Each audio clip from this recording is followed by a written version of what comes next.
15. 15. Il tuo sogno nel cassetto in 5 secondi.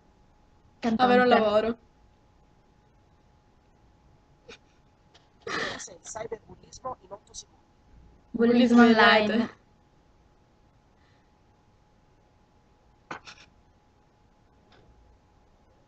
La faccia che fai se un amico o un'amica parla male di te.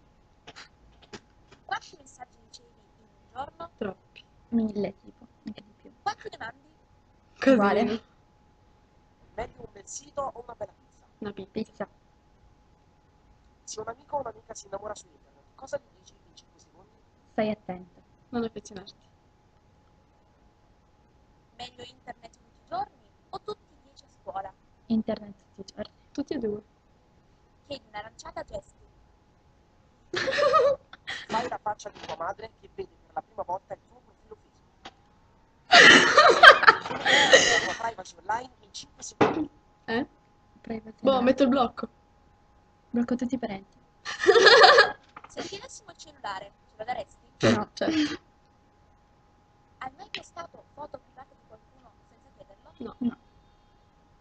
Chiedi un'aranciata e 2 panini a Jessica. Se hai un problema online, con chi parli? Con Una lei. mia amica. Quando è meglio non parlarne in 5 secondi? Io. Non lo so. Io ne parlo sempre. Mai avuto un profilo fake? No. No.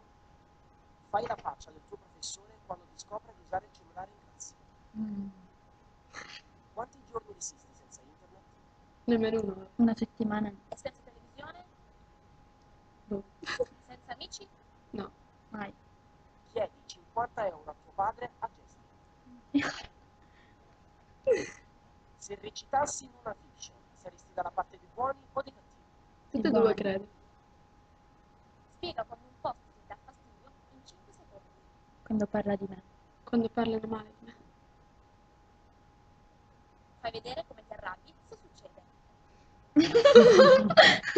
Ora esulta per un messaggio che aspettava.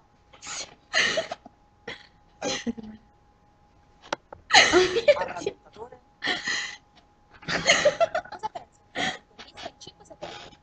È bello Pasquale. Divertente. grazie, le faremo sapere. Ciao.